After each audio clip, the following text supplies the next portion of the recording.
On today's Myth of the Apes, we're going to talk about yesterday's Myth of the Apes. Take your stinking paws off me, you damn dirty ape! Exercise with an ape maker, human down. Then talks. With the divine bound. We are determined to know what the apes want, war or peace. The only good human is a dead human! And if it is man's destiny one day to be dominated, then, oh, please, God, let him be dominated by such as you.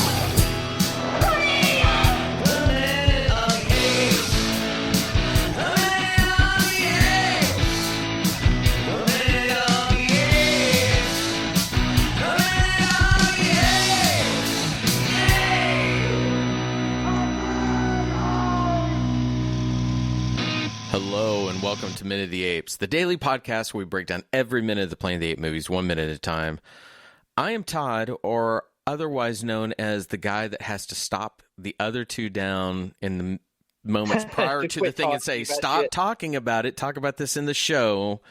It's kind of my job. I guess does that make me the daddy of the show? Does that Dad. what I should have done is I should use Okay, dad and daddy have two different meanings.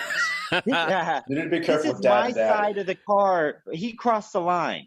well, I mean, if you say dad bod, you said daddy bod. you know, it's funny because I was going to say something and now I don't remember what it is because Richard actually kind of fluxed me a little bit with that. And I was like, oh, wait, I guess daddy does. It's almost like Caesar walking erect yesterday.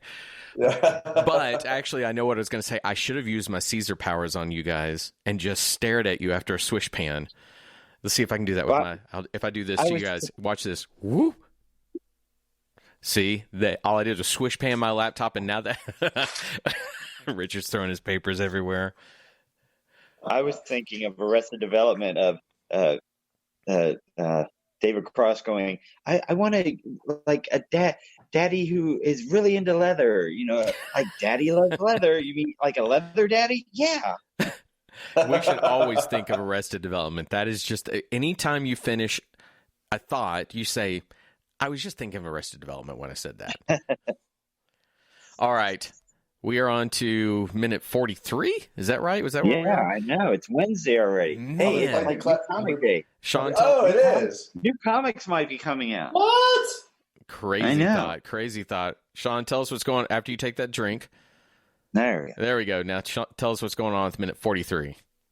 All right, we start minute 43 with officers removing the trash gorilla and ends with Frank refusing to light a joint.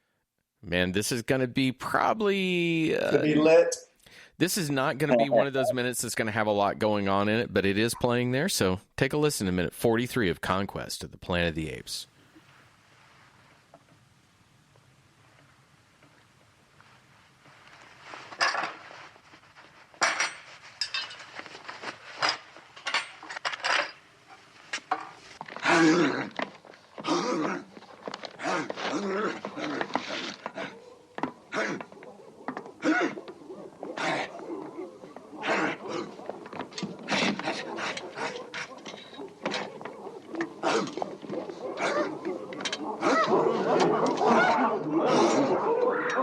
Frank.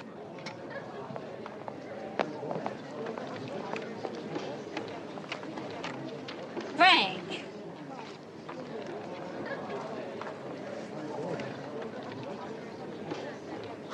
No.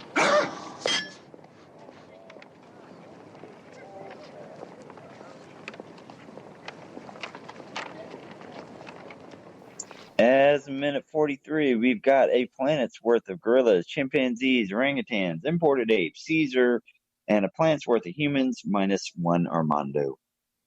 Minus one Armando. That, of all the things you've said throughout, that may be the saddest one. Man. Oh. Poor Armando. He goes splat, splat. Anyway. So before we get into this, He goes splat, splat. He was a double bounce.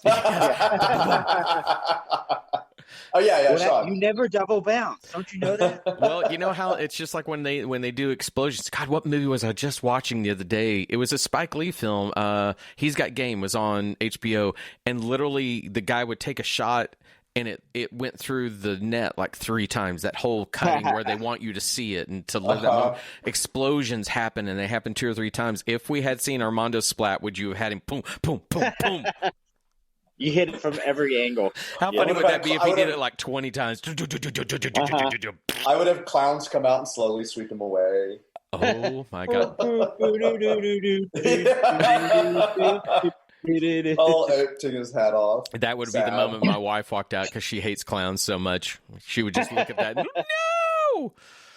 So, all right. So, Richard, you want to bring up something about the previous minute real quick before we I did, because sometimes watching the minute here and not hearing the audio while we're playing it makes me forget a couple things. But I had written down that entire quote. Attention, attention. Last night, security forces apprehended and placed in custody a number of covert apes from widely scattered households throughout the city who gathered clandestinely under the building on the outskirts of the East Sector. Property owners are firmly warned their sole responsibility for the behavior, whereabouts of their servant apes. So there was no point to this random quote of this weird ape gathering unless it was meant to tell the story that the Aldo Caesar meeting in the servants' quarters, the scene that was cut. The quote was not in the script. So I think that they inserted that voiceover, or the editor did, to explain the scene that was cut. It'd be fascinating if the scene was actually filmed. So while you were saying that, I'm trying to watch today's minute just visually. That, what they say, could be very useful if, like you said, either we had a moment with Aldo, or we had seen open defiance of Caesar, even speaking to a group of apes and, telling them what he wanted them to do. If your master says this, do the other. They can't understand it, but still we see that he's given those orders. In this minute, and I'm going to jump ahead just to the context of the minute so I can make this point, we see apes bringing things to a location. Right. Yeah, stealing knives. How do they know to do that if we've not had Caesar kind of saying, bring things to me, showing them to do it? If then, whenever, like in that moment when they bring the knife, what if that voiceover had been inserted there? Now we get, that only makes that even a stronger moment when you put that over it. Because, my question was, how does nobody notice this many apes missing if they're already saying, hey, apes are congregating and the masters are responsible for it or whatever?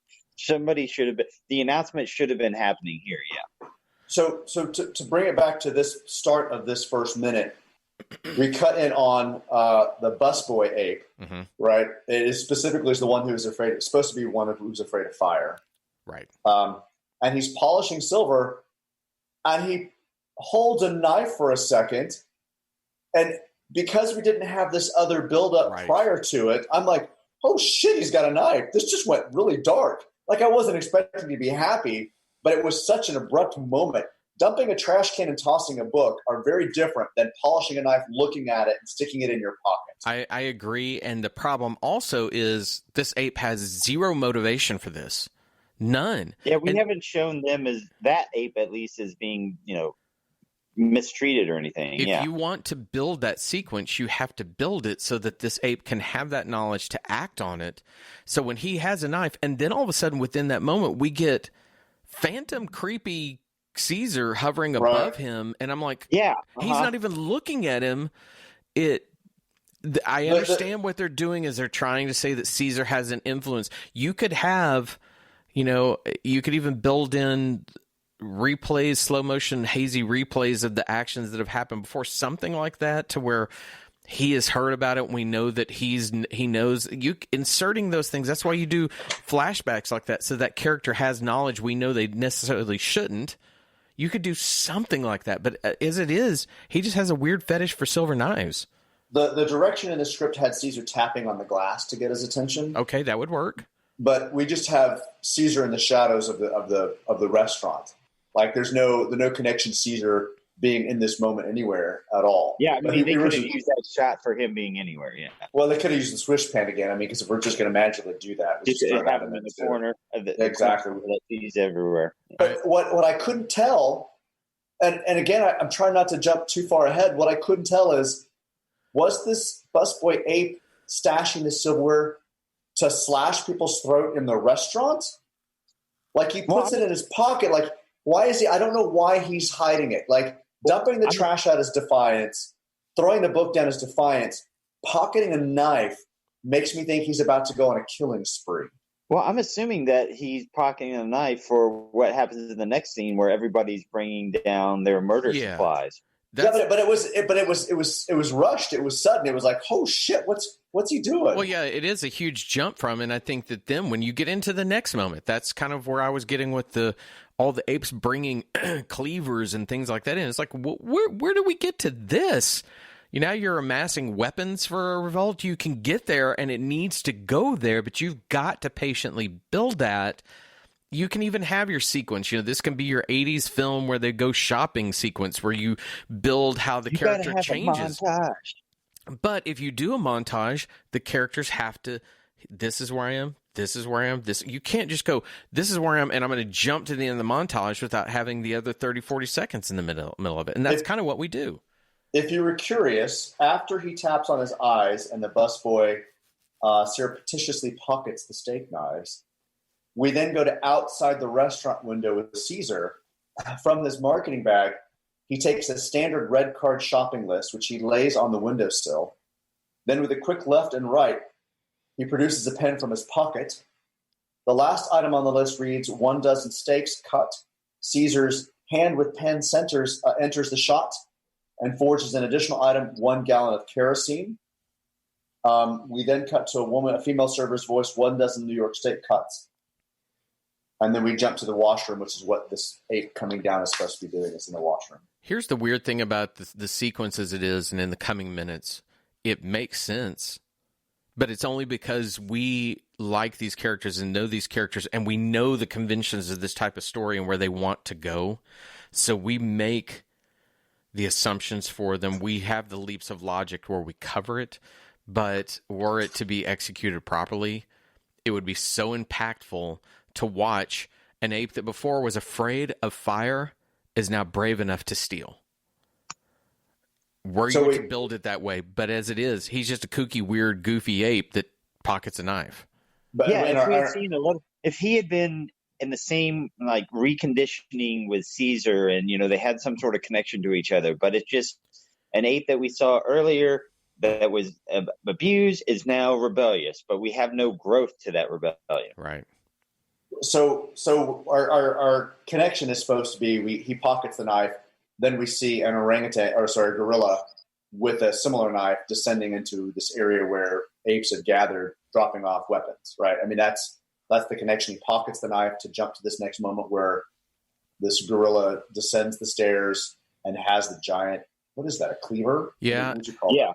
So in other films, and the one behind him carrying a microwave. In other films, if you have this little chimp who has been, again, afraid of fire and whatnot, maybe wanting Caesar's approval, seeing that Caesar somehow told somebody to bring something to them, and then he sees this knife and he's like, oh, that's like that. And then he goes to Caesar and he hands it personally to Caesar. That would make sense. That would build it, and then Caesar could be like, very good. But as it is, we just get the weird shot of Caesar where I kept wanting him to go, I am the Phantom of the Opera. It's like, what the is going on? It's goofy. It's real. Yeah. If this was their first jump into the Planet of the Apes world, they would just think, boy, these movies are a jumbled mess. They're kind of cool. I get the emotion. I get what they're doing, but they're a mess. So we were supposed to cut to an ape washroom, dimly lit. First, we can discern almost nothing except now familiar sound of familiar orangutans grunting in session. He said orangutan, so probably not gorillas. Grunting in session. As Caesar enters and deposits his marketing bag, the one he just pulled the red card from, beside a small white table and chair from which a female chimpanzee cleaner rises. As he approaches, he hands her the kerosene can, and we pan her past a row of wash basins with each single push-button faucet to the dark rear of the washroom. Here she thrusts through the first row of sprung doors. Seated at a cleaner's table, he receives from the 4 lined-up orangutans the red card shoppings. It's supposed to be kind of this rising moment of his power. Instead, we cut to him already behind the table,